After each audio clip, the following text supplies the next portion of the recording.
आज हम बात करते हैं कि प्रचलित हवन पुण्य कर्म है या पाप कर्म। देखिए, किसी की धार्मिक भावनाओं को ठेस पहुंचाना मेरा उद्देश्य नहीं, बिल्कुल नहीं है। बस मन में जो विचार आया है उसे बोल रहा हूँ।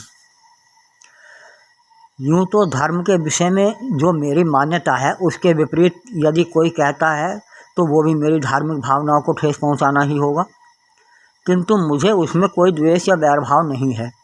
यदि मेरी बात किसी व्यक्ति को नापसंद है, असत्य लगती है, तो वह विरोध प्रकट कर सकता है तर्कसंगत बातों के साथ। यद्यपि संभव है यदि हवन सामग्री में समुचित पदार्थों का सम्मिश्रण हो तो वो लाभदायक हो, किंतु यदि निष्पक्ष होकर विचार किया जाए तो यह प्रचलित हवन जो छद्म रूप से असंतुलित पदार्थों के मिश्रण द्वारा बनाई गई सामग्री से आहुति से किया जाता है, ये धर्मकार सिद्ध नहीं हो सकता। कैसे? वैज्ञानिक आधार पर लीजिए, इसलिए क्योंकि इसमें वायु प्रदूषण व मानसिक प्रदूषण बढ़ता है। कुछ लोग तर्क देते हैं कि इससे वायु शुद्ध होती है और वायु में ऑक्सीजन की मात्रा बढ़ जाती है।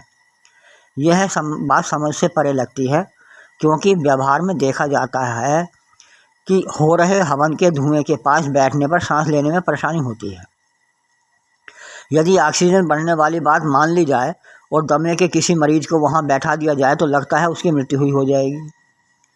यदि हवन से वायु शुद्ध हो रही होती तो वहां आकर दमे के मरीज को आराम महसूस होता। फिर कैसे मान लिया जाए कि इस हवन से वायु शुद्ध होती है? दूसरे,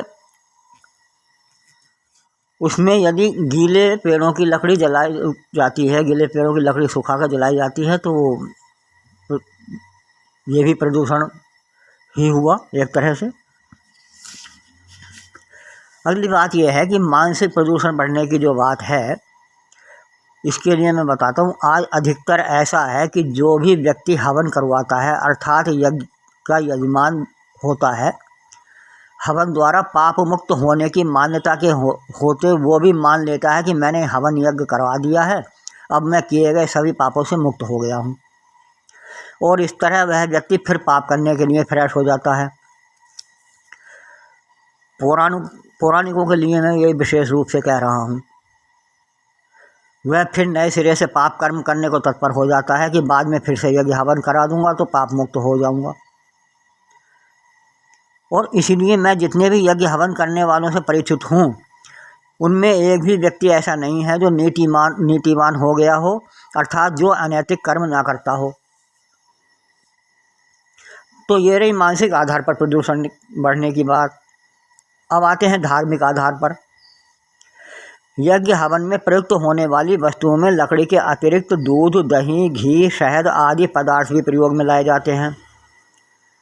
मैं अपने अन्य वीडियो में ये सिद्ध कर चुका हूँ कि दूध व दूध से बने अन्य पदार्थ किसी पशु से अनधिकृत रूप से प्राप्त किए जाते हैं, क्योंकि पशु का दूध केवल उसके संतान के लिए ही प्रकृति ने बनाया है। इसलिए उसके बच्चे का अधिकार छीन कर उस दूध व दूध से बने पदार्थों का प्रयोग मनुष्य द्वारा यज्ञ हवन आदि कार्यों में किया जाना पाप हुआ। उसी प्रकार शहद पर भी केवल मधुमक्खी का ही अधिकार है। हवन यज्ञ में उसका प्रयोग धार्मिकता के आधार पर पाप कर्म हुआ।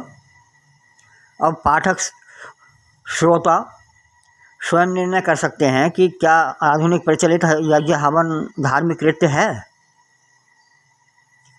वास्तव में यह हवन धार्मिक कृत्य तभी हो सकता है जब हानिकारक जीवों यानी रोगाणुओं आदि के अतिरिक्त किसी भी प्राणी को हानि ना पहुंचाते हुए तथा सूखे पेड़ की कटी लकड़ी व वैज्ञानिक आधार पर तैयार की गई सामग्री द्वारा ही किया जाए।